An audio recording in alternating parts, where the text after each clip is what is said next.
Assalamualaikum warahmatullahi wabarakatuh.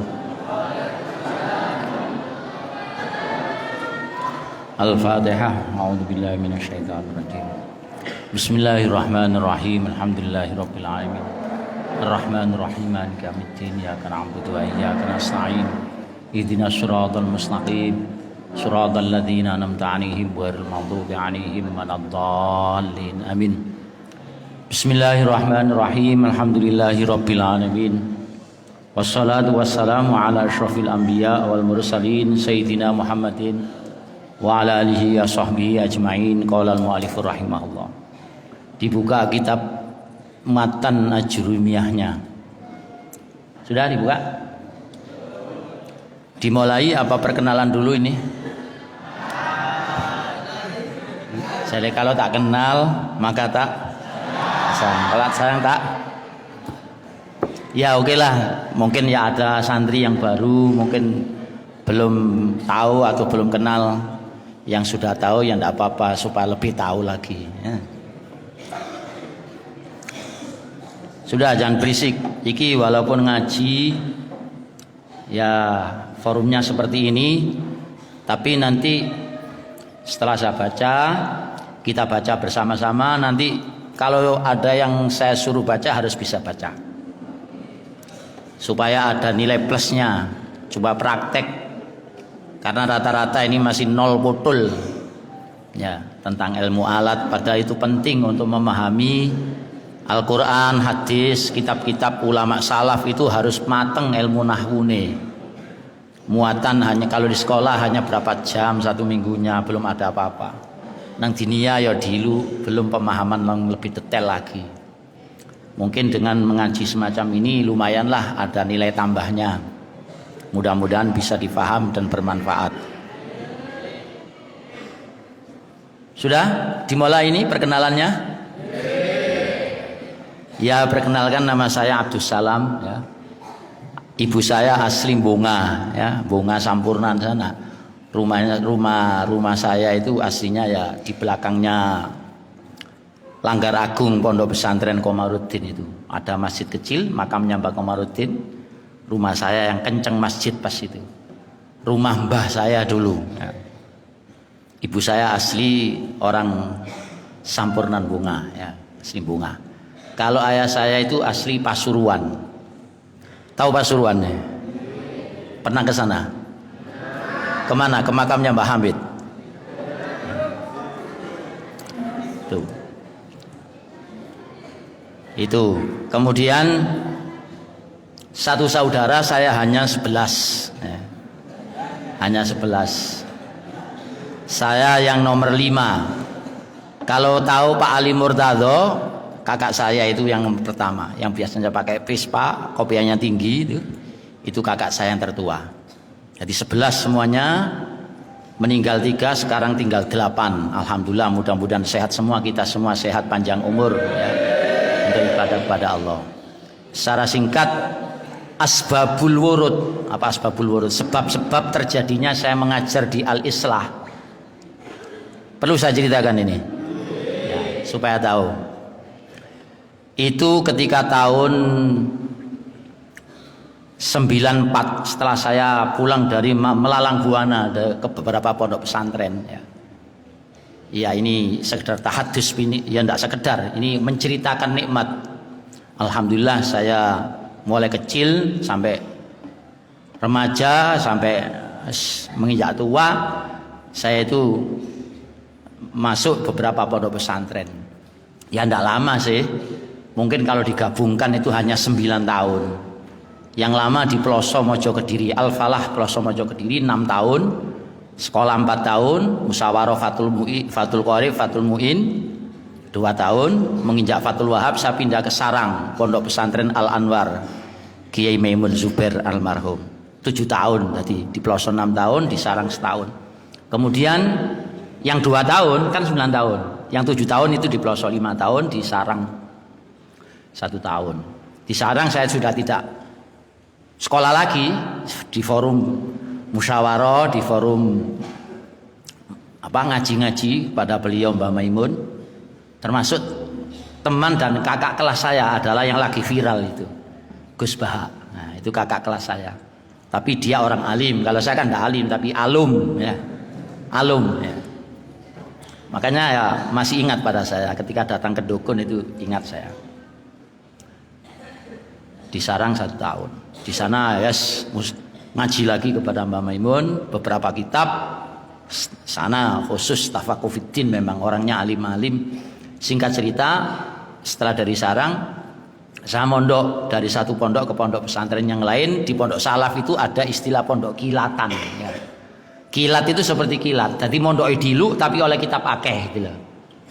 Oleh kitab akeh. Saman pernah yang ngaji tafsir Jalalain kepada Yai ya. Tafsir Jalalain itu di pondok pesantren salaf kalau kilatan itu 15 hari hatam. Melawas sampai akhir. Saya percaya apa tidak? Gitu. Memang yang ngaji sudah alim-alim, tertata, SDM-nya enak. Jadi ngaji itu betul-betul faham. Terus kali diterangno lafat makna hatam 15 hari. Ngajinya full. Jadi kamu sudah supaya tahu bahwa pondok pesantren di sana itu, pondok salaf itu seperti itu. Banyak keistimewaannya, tapi ya juga ada kekurangannya. Bagaimana pondok yang sekarang juga begitu. Jadi pindah dari pondok pesantren ke pondok pesantren yang lain ini apa? Ya tidak lama, ada yang 1 bulan saya itu. Bahkan pernah mondok 15 hari saya itu. Mondok ke 15, tapi hatam kitab pisan. Jadi ada kilatan, istilahnya biasanya itu Maulid, Syawal, ada pengajian khusus, Ramadan. Ya itu. Kemudian Dzulhijjah atau musim haji itu banyak kilatan. Pernah di Kewagean, ya, Kiai Abdul Hanan yang masih hidup ya, Kewagean Kediri pernah. Kemudian di Papar, ada di Pondok Al-Huda Al-Jazil juga pernah, di Bustanul Hidayah juga pernah, di Pondok Petuk yang sekarang ada kitab-kitab maknanan itu, produksi Petuk itu pernah ke sana juga. Kembatoan juga pernah, Bustanul Arifin, Pondok Pesantren Arifin. Ke Jawa Tengah juga pernah, ke Kajen Yai Sahal Rois Am.No tahun sebelum Yai siapa ya? Sebelum Yai Ma'ruf Amin. Sekarang kan Yai Miftahul Akhyar. Sebelumnya Yai Ma'ruf Amin, sebelumnya Yai Sahal Mahfud. Itu Rois Am.No asli Kajen. Pernah juga saya di sana. Siapa? Pokok kalau saya hitung ini, maaf tidak mengoleksi pondok pesantren ya. Ada 15 pondok pesantren yang saya ingat di Jawa Tengah, Jawa Barat dan Jawa Timur. Ini memberi semangat kepada Anda. Perlu tahu beberapa pondok pesantren. Yang penting kata guru saya dulu begini. Mondok itu kalau bisa, mondok yang pertama, di pondok di mana mondok pertama, paham ya? Itu minimal 6 tahun. Kalau belum 6 tahun jangan boyong. Kecuali darurat. Darurat itu misalnya sakit, loro-loroan, kan pondok kadang-kadang jodoh-jodohan, gak kerasan akhirnya sampai loro akhirnya. Tidak bisa, tidak ada jalan lain ya tidak apa-apa. Pokoknya kalau bisa pondok pertama itu 6 tahun. Kalau belum 6 tahun jangan boyong, jangan pindah dulu. Walhasil kalau 6 tahun itu kan titik-titik kan wis rada iso titik-titik lah ngaji ya. Itu perlu mondok pindah lagi supaya apa? Banyak pengalaman. Karena siji pondok itu siji sistem. Siji cara ya, supaya banyak pengalaman. Lek durung 6 tahun lek iso aja boyong. Sampai disebut hubul intikal alamatul konyol katanya. Seneng pindah iku alamatnya konyol, gak sukses.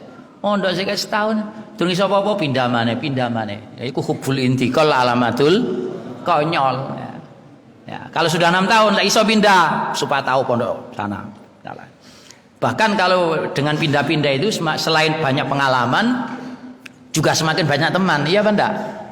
Dan yang tidak kalah penting banyak punya kiai, iya apa enggak? Para kiai, guru-guru kita itu kan setiap waktu mendoakan. Kalau kita maaf, kalau mondok pada satu pesantren saja, sindungano ya yai siji tok. Iya kan? Kalau beberapa pesantren berarti akeh yai sindungano lah, mandi kabeh lah, keterima kabeh lah enak ya. Nah ini sekedar pengalaman ya. Kemudian secara singkat tahun 94 setelah saya pulang dari Melalang Buana itu saya menetap di rumah. 90 sampai 94 itu masih sering kilatan itu, pondok kilatan. Tapi 94 mulai menetap di rumah. Kepethuk Romo Yai Maimun ini saya, Yai Maimun Adnan almarhum ini. Di sini bunga ini masih semua satu keluarga. Pondok Komarudin, Alislah ini semuanya muaranya sama. Saya juga keramat gandul, ngerti keramat gandul itu? Ya termasuk jajaran keluarga ya situ. Ya. Cuma saya itu dari pihak ibu saya binti apa? Ibu saya namanya Haja Bariro, binti Afifah, binti Khaira, binti Ismail. Mbak Ismail itu pengasuh pondok pesantren Komarudin yang kesekian. Muncul akhirnya ya Mbak Komarudin. Ini bukan untuk sombong-sombongan, tapi ya apa? Supaya kita bisa mencontoh beliau itu loh. Jadi tahun 94 itu bertemu dengan Yai Maimun. Waktu itu Yai Maimun masih mengajar di pondok taklim. Waktu itu di pondok sebelah makam itu. Ya. Saya jumpa pada itu. Terus saya kepethuk terus ngomong ini, "Awakmu wis nang omah dalam?" "Nggih." "Ya ayo melok mulang-mulang nang Islah. Ayo dulino nang omah ngoten." Ini cerita ya. Akhirnya saya main-main ke Pondok Selatan sana, bertemu dengan beliau dan almarhum Pak Bisri. Pak Bisri yang lebih dulu, siapa? Pak Bisri Ansor, bukan Pak Bisri yang apa? Yang barusan ini ya. Ya. Bisri siapa yang kedua ini? Bisri Adlan ya. Tadi almarhum Pak Bisri Ansor itu suaminya Bik Kim ini ya. Dengan Yaimun, dengan saya ngomong-ngomong tentang Al-Islah waktu itu dinia. Singkat cerita sejak itulah saya mengajar di Al-Islah tahun 95. Jadi saya mengajar di Al-Islah 95 sampai sekarang ini. Tahun sudah berapa tahun itu? Ya sudah banyak lah pokok. Mudah-mudahan diterima oleh Allah Subhanahu wa taala ya. Kalau di sini kan mulai 2000 saya mengajar di sini di utara ini mulai 2011 sejak adanya Alia. Saya diajak lagi oleh beliau. Beliau waktu itu ngajar balago, ya ngajar mantek ya, balago, saya ngajar alfiyahnya. Setahun cuma, setelah setahun dia semakin sepuh, akhirnya diserahkan kepada saya itu pelajarannya ya. Itu cerita Asbabul Wurud ya, saya mengajari Al-Islah. Singkat lagi, kemudian tahun 2004 itu ketika itu saya masih di rumah mertua saya sana ya, di Yai Haji Mas Abdul Qadir, saya masih menetap di sana. Waktu itu mau Ramadan 2004 saya dipanggil, kan beliau mau umroh Ramadan ya, umroh selama Ramadan full dengan Ustadz Muttaqi. Dulu ada guru Komarudin yang alim, yaitu Pak Muttaqi, alim orangnya, alfiyah ngeces. Saya dulu belajar alfiyah kepingin iso gara-gara melihat beliau. Lek mulang gak ada yang kitab soalnya apal. Itu orangnya delala, umurnya gak dawa. Pak Muttaqi itu alim orangnya.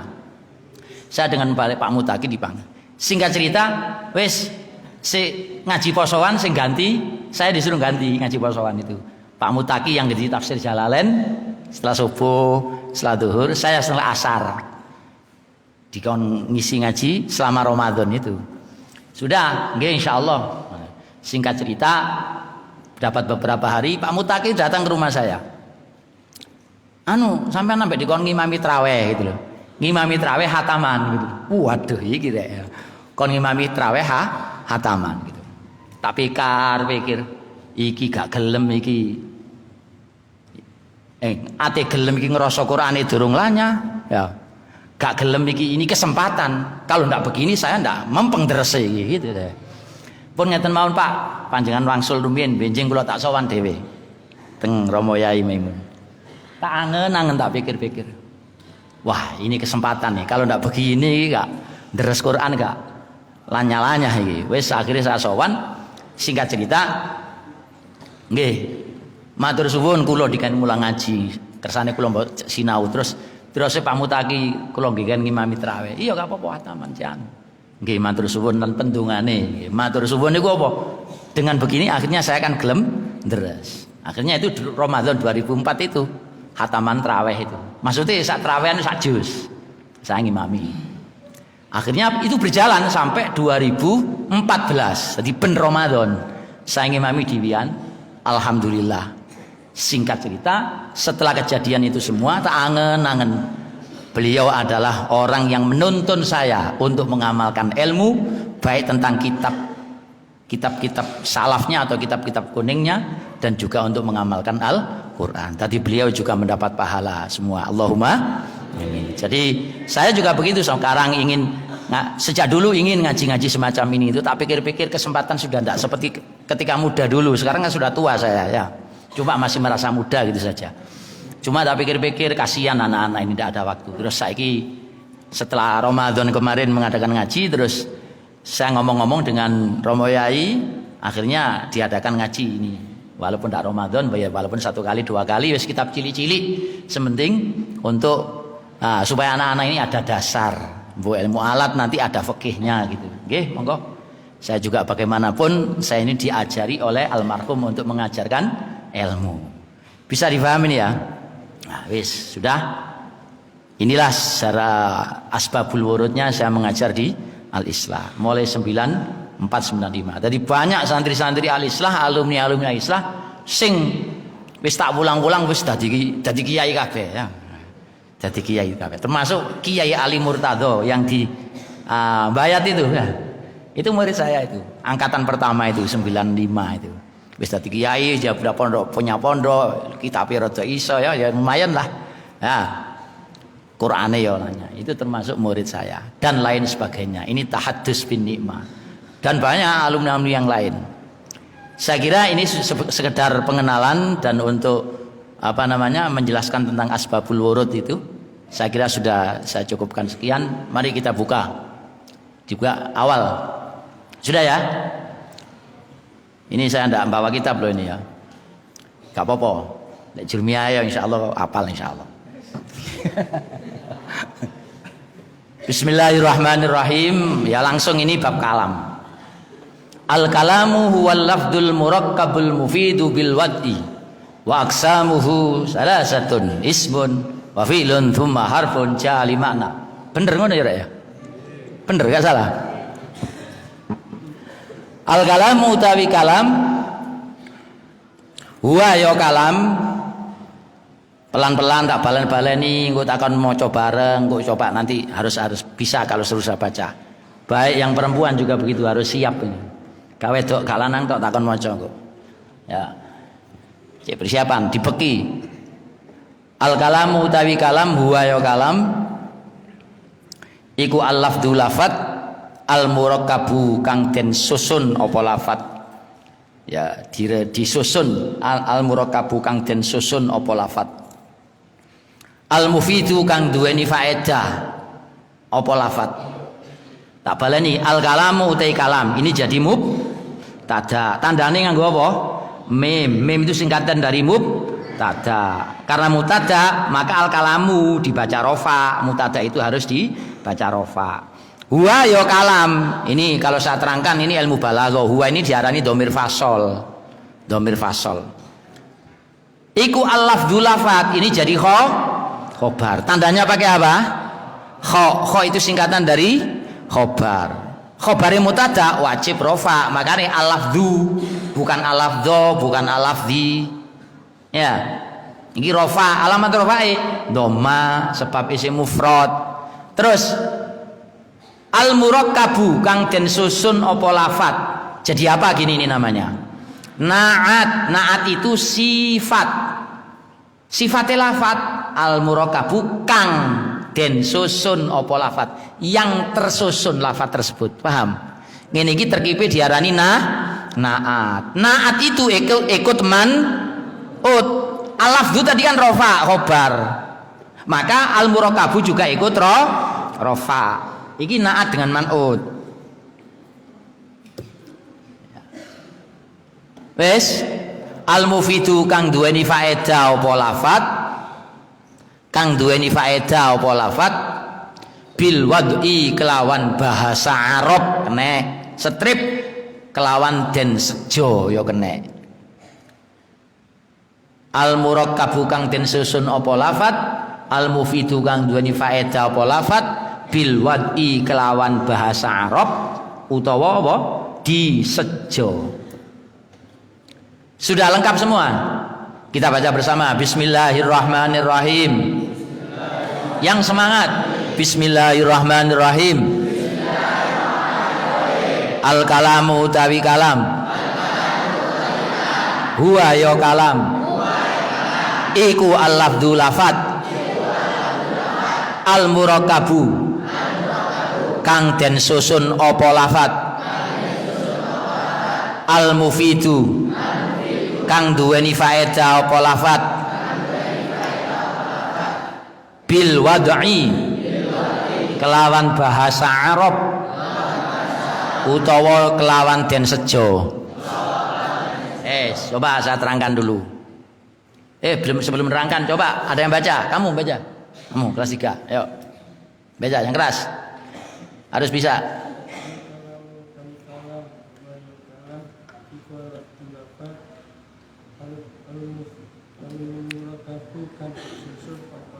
Ya. Duweni faedah.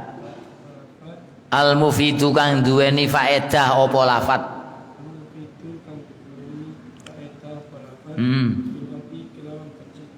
Utawa kelawan bahasa Arab.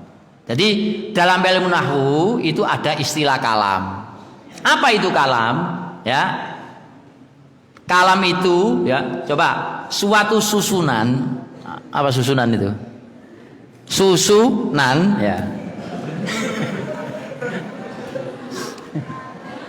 Suatu susunan bisa disebut kalam menurut ahli nahwu itu harus memenuhi 4 kriteria ini.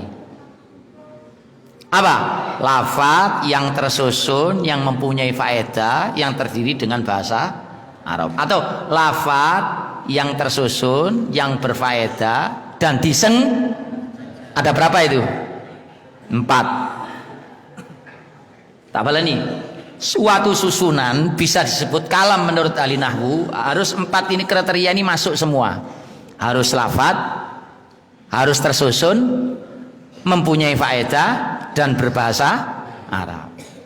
Misalnya ada contoh begini, perhatikan. Wis gak apa-apa karibor nerangno ngawang ae ya. Wis pokok sampean mikir insyaallah iso. Pokok menjada wajada ya. Coba yang bersungguh-sungguh berhasil diterangkan itu diperhatikan, diangen-angen cek melbu ya. Aja nglambiar pikirane nang kene wonge nang kene pikirane nang jaba kono. Diterangno ya gak nyambung, ketara gayae. Ya, perhatikan. Jangan tidur ya. Coba yang perempuan jauh itu jangan tidur. Ngaji ndak lama, paling suwe sak jam. Akan dombrose lho sampean nang kamu. Ya, akan ngomong nganggur. Ya, kalam itu lafaz yang tersusun, yang mempunyai faedah, yang berbahasa Arab. Jadi gini. Pertama untuk lafaz. Lafaz itu apa? Suara yang mengandung huruf hijaiyah. Misalnya hadara rajulun, hadara rajulun. Ini menurut ahli nahwu disebut lafaz. Karena ada suara. Iya apa enggak? Lah karena suara itu plek kopengmu ya. Yang mengandung huruf hijaiyah hadara hadatra rajulun ra jim lam, suara mengandung huruf hijaiyah. Jadi kalau hadara rajulun hanya ditulis tapi tidak diucapkan, itu tidak disebutlah lafaz. Karena lafaz syaratnya apa? Suara yang mengandung huruf hijaiyah. Paham? Yes. Murakkab itu artinya apa? Tersusun minimal 2. Lek ono fi'il, ono fa'il, lek ono mutada, ono khobar. Paham? Tersusun itu namanya murakkab. Jenenge murakkab itu ya ndak 1, minimal 2. Ya. Kemudian mufid yang bisa memberi faedah. Artinya kata-kata tersebut bisa difaham tanpa ada penjelasan yang detail, wis paham. Hadara rajulun, telah hadir seorang laki-laki, bahasa Indonesianya hadara rajulun. Yo lafaz, yo tersusun, 2 kan? Yo berfaedah. Wong lek ngrungokno telah datang lelaki, insyaallah yo paham. Lek gak paham yo mbu apane iki yo. Kenemenen. Itu namanya mufid. Terus bil wati itu bahasa Arab. Hadara rajulun bahasa Arab kan? Nah, berarti kalau kata-katanya tidak bahasa Arab, telah datang lelaki, ini tidak disebut wadho. Walaupun lafaz murakkab mufid tapi tidak wadho. Karena wadho ini syaratnya kudu bahasa Arab. Ada yang menafsirkan wadho ini harus disengaja. Berarti lek ono ngomong tanpa ada unsur sengaja. Misalnya ono ngelindur. Ngerti ngelindur gak? Hadara rajulun. Sudah lafaz enggak itu? Lafat karena suara mengandung huruf hijaiyah. Murakab enggak? Murakab. Berfaedah enggak? Wong sing ngrungokno paham, tapi sing ngomong kan enggak sadar. Lah ini nanti tidak disebut wadok dengan tafsiran yang kedua yang harus disengaja tadi. Karena wong kelinderu enggak sengaja gitu loh. Paham, Rek? Yes. Sekarang ada contoh. Muhammadun Rasulullah. Muhammadun utai Muhammad iku Rasulullahi utusane Allah. Sudah ya? Itu disebut kalam apa tidak? Sudah lafaz? Sudah ya? Karena tadi suara mengandung huruf hijaiyah. Murakab Muhammadun iku Rasulullah ana mutada ana khabare. Ya. Bahkan telu kata-katanya itu Muhammadun Rasul dengan Allah. 3 kan kata-katanya itu. Sebagai murakab. Sudah mufid berfaedah? Sudah. Bahasa Arab? Iya bahasa Arab. Sing ngomong Muhammad Rasulullah sengaja apa enggak? Aku ngomong lah sengaja kan, aku gak ngelindur ya gak apa misalnya. Ngame misalnya. Berarti Muhammadun Rasulullah disebut kalam menurut ahli faham. Yes. Sekarang ada contoh gini. Idza jaa rajulun. Idza jaa rajulun. Maknane idza jaa nalikane teka sapa rajulun wong lanang. Ini sudah lafaz enggak? Sudah? Kenapa? Suara mengandung huruf hijaiyah. Idza jaa ya. Murakab enggak itu? Idza siji jaa loro rajulun telu. Murakab enggak? Ya, sudah ya murakab ya. Langsung mencolot. Sudah wadok enggak? Bahasa Arab enggak? Atau dengan sengaja enggak? Nah, tapi sudah berfaedah apa enggak? Apa terjemahnya kan? Apabila datang seorang laki-laki sudah mufid? Belum. Lek ono apabila mesti ada maka. Lek cara ilmu nahwu ini lek ono syarat pasti ada jawab. Itu kan apabila lelaki datang maka. Lah ngono kan? Maka istrinya melayani misalnya. Iya. Lek ngono ya wis gitu. Paham? Berarti idza jaa rajulun tok tanpa ada makanya tidak disebut kalam. Kenapa? Karena hanya mencocoki lafaz murakab wadok belum mau jelas. Sekarang begini, idza jaa rajulun ya apa istilahnya? Apa istilahnya? Ja'at imra'atuhu. Apabila datang lelaki maka datang istrinya.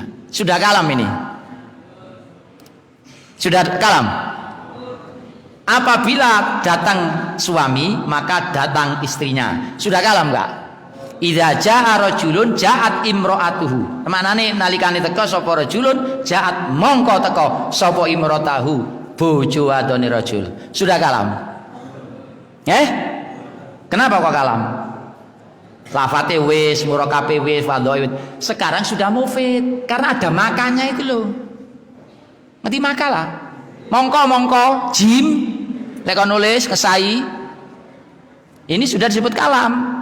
Lek mang belum ada jaa imraatu masih belum kalam karena tidak mufid. Kalau sudah ada maka sudah mufid. Ya. Jelas ya? Nah, itu definisi kalam menurut ahli nahwu. Ada yang kurang jelas? Tanya. Ayo takon, jangan disin-disin. Ya. Sudah, lanjut. Wa aqsamuhu tawi pira-pira bagiane kalam. Wa aqsamuhu tawi pira-pira bagiane kalam. Iku salah satun telu tulis angka telu nae karya telu tak lam wawu. Lah kangelan, sret nomor telu beres. Tapi oleh iso telu Arab, aja telu Jawa, telu pekan, gedrek gak pantes blas. Mana nih utawi ditulis gedrek, wah kemarin. Iku salah satun telu. Ismun tegese isim.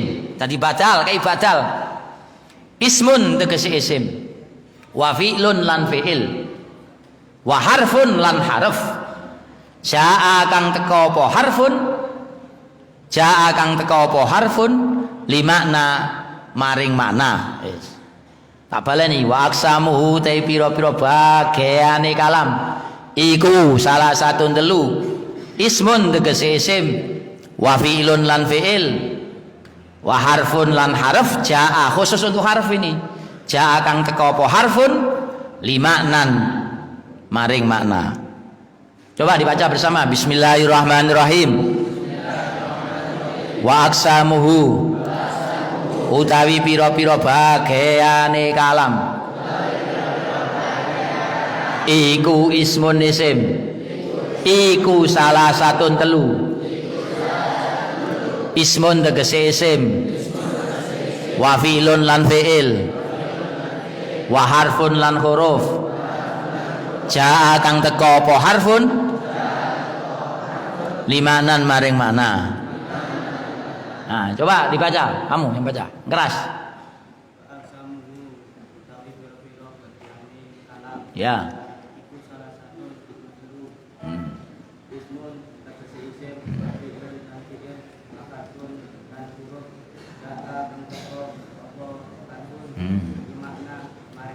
Yes. Jadi bagaimana pengertiannya? Pembagian kalam ada 3. Ya. Jadi 1 isim, kemudian fi'il dan huruf. Khusus huruf ini ada kata-kata ja'a li makna. Kalam, pembagian kalam dibagi ada 3. Ada isim, ada fi'il, ada huruf. Apa itu isim? Nah, tunggu yang akan datang insya Allah. Apa itu fi'il? Apa? Nanti ada alamat-alamatnya, ada tanda-tandanya. Yang saya jelaskan lebih detail lagi, sing ja'a li makna. Kenapa dalam kalimat huruf itu ada kata-kata ja'a li makna? Ini maksudnya rek. Isim, fi'il, huruf. Huruf ini harus ja'a li makna, yang mempunyai makna. Maksudnya begini. Anda tahu nggak huruf jar? Anda tahu nggak? Apa huruf jar? Di antaranya apa? Di antaranya lam, ya.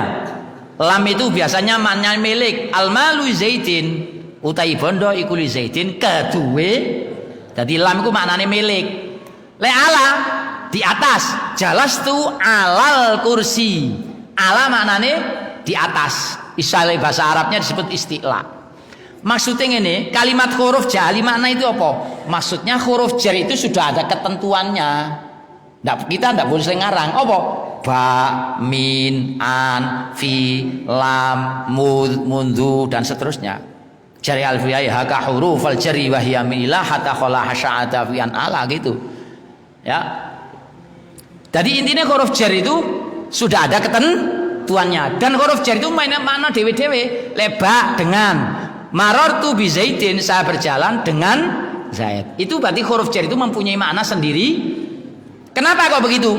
Ada kalimat huruf tidak punya arti. Apa? Alif bakta sampai ya. Alif apa mananya? Ayo. Ada nggak mananya? Nggak ada. Jadi maksudnya huruf yang mempunyai makna itu maksudnya huruf jar. Bukan semua huruf itu yang dimaksud di sini. Mengecualikan huruf yang tidak punya makna. Apa ada huruf yang tidak punya makna? Itu alif bata. Saya tak tulis ya. Apa maknanya ya? Ayo. Ada maknanya enggak? Enggak ada. Jim. Bentuknya ini titih nang gini. Apa maknanya jim? Ayo. Ing dalam apa kelawan apa ing atase? Ada enggak maknanya? Enggak ada. Makanya wa harfun jali makna ini maksudnya kalimat huruf itu yang dimaksud di sini kalimat huruf yang mempunyai makna sendiri-sendiri. Apa itu? Fi di dalam. Kaf kaya zaidun kal badri zaid kaya purnama. Tasbih dari balaghah itu. Ya, ala di atas. Mengecualikan huruf-huruf yang tidak punya makna seperti alif ba ta sa jim ha kha apa maknanya? Tidak ada artinya. Faham maksudnya? Yes. Sudah ya? Sudah ya? Yes. Itu tadi wa aksamuhu tai pira-pira bagiane kalam iku salah satun. Jadi apa itu tadi? Mubtada wa aksamuhu. Jadi apa? Wa aksamuhu jadi mubtada. Mubtada wajib dibaca rafa. Apa alamat rafanya itu? Dhamma. Sebab apa? Dhamma menjadi alamat rafa ngene isim mufrad, ada jamak taksir, ada muannas salim, ada fi'il mudhari yang tidak bertemu dengan syai'. Yang mana itu? piro-piro bagiane. Kismun dijamakan aksamun. Berarti jamak apa? Taksir. Jamak taksir itu jamak yang berubah dari mufrad. Kismun aksamun, rajulun rijalun, nabiyun ambiyau, bakhilun bukholau. Lah, wazannya jamak taksir itu kok beda-beda, Pak? Ada ketentuannya. Mufrad lek wazannya fa'lun jamannya begini. Kalau fa'ilun jamannya begini. Makanya di Nadhom Alfiyah bab jamak taksir itu yang paling banyak, 42 nadhom. Yo. Apal apa enggak? Jamak taksir muqaddimah ya apal. Afilatun afulu thumma fi'latu mata'afalun jumu'u killa wa badudhi bikasratin watan yafi ka'arjulin walaksuja kasufi lifalin isman sohalainan afulu walidubayi isman aidan yuj'alu ingkana kalanaki dan seterusnya sampai 42. Itu apalan saya tahun 85 86. Mudah-mudahan apal terus sampai mate. Oh, tak terus rek anggetmu ya. Deres yo gak bendina ngono, mulang ya deres hakikate ya. Ya. Alhamdulillah ini fadl dari Allah. Ya. Paham? Ada yang kurang jelas? Yes. Tadi al-kalamu, coba apal enggak kon? Langsung apal enggak usah pengajian ya. Al-kalamu huwal lafdzul murakkabul mufidu bil wad'i wa aqsamuhu salasatun ismun wa fi'lun wa harfun ja'a li ma'na. Wis ngono tok ae. Ya penjelasannya tadi itu. Ini kalau di otak-atik masing-masing kata-katanya, oh luar biasa itu. Al-kalamu ini kalau di i'rab mubtada rafa alamat rafa'id dhammah sebab mufrad. Tadi al-kalamu mubtadaun marfuun fil ibtida wa alamatu raf'ihi dhammatun dhahiratun fi akhirih li'annahu ismun mufradun. Huwa dhamirun munfasilun. Al-kalam wal lafdu. Al-lafdu khabarul mubtada. Khabarul mubtada diwaca ra alamat rafa'id dhamm sebab isim bahasa Arab ngene. Al-lafdu khabarun marfuun, khabarun marfuun bil mubtada. Khabar itu kan dirofakan mubtada. Jadi alfiyahnya wa rafa'u mubtadaan bil ibtida kadzaka rafu khabarin bil mubtada kan gitu kan. Tadi al-lafdu khabarun marfuun bil mubtada. Alamat rafa'nya wa alamatu raf'ihi dhammatun dhahiratun fi akhirih li'annahu ismun mufradun. Al-mufidu jadi apa tadi? Na'tun wa na'tun marfu'un wa na'tul marfu'i marfu'un wa alamatu raf'i dhammatun dhahiratun fi akhirih li'annahu ismun mufradun. Begitu juga al-murakkab na'at kedua. Al-lafdu murakkabu itu na'at pertama, mufidu na'at kedua. Jadi ada dua na'at itu. Diterangno i'rab nusidur nyambung jan. Wis pokoknya penting tahu definisi kalam dan bagian kalam tadi. Kalau yang masih di SMP, yang pelajaran Imriti, dalilin di kalam. Apa kalam? Dalile kalamuhum lafdun mufidun musnadu. Tete, sudah itu saja. Wal kilmatu bahas kalimalan. Itu saja. Apa itu kalam? Kalamuhum lafdun mufidun musnadu. Sudah sampai di situ. Le alfiyah, kalamuna lafdun mufidun kastakimu. Kalamuna lafdun mufidun kastakim. Terus kalam ada tiga tadi isim fi'il huruf. Wasmun wa fi'lun tsumma harfunil kalim. Kan gitu ya. Yes. Wis jurmiyah wis mari, imritin mari, alfiyah mari. Ya wis mari, sudah cukup ya. Ini sebagai pembukaan. Besok ngaji yang fikih. Pakai apa fikihnya? Mabadi. Apa Safinatun aja? Kitabnya belum dikasih. Belum. Ya kalau besok sudah siap kitabnya ya fikih, kalau belum siap ini saja enggak apa-apa. Kan rencananya jurmiyah ini dengan fikih mbok nganggo mabadi, mbok nganggo Safinatun aja. Sono ae ngaji kitab cilik-cilik tapi iso paham. Ngaji kitab gede ya gak apa-apa, ngaji kitab gede gak apa-apa, gak ono eleke wong ngaji, tapi yo munyeng kabeh wong nulis maknane durung iso Indonesia wong ngaji hikam, itu gak apa-apa, apa eleke. Tapi ya kurang menyasar gitu loh. SDM-nya belum tertata. Ya gak elek ngaji hikam, ngaji ya gak apa-apa wis. Ya lumayan daripada nganggur ngono. Ya tetap oleh ganjaran aja kuwatir. Cuma kalau ngaji dimulai nol begini kan tertata dengan rapi, akhirnya ngaji itu bisa mengikuti terus. Kalau mengikuti berarti kan paham, akhirnya enak, gak ngantuk. Ngaji ngantuk karena gak paham gitu loh. Gitu. Caranya gitu. Ya sudah, saya kira sebagai mukaddimah Cukup sekian. Wassalamualaikum warahmatullahi wabarakatuh.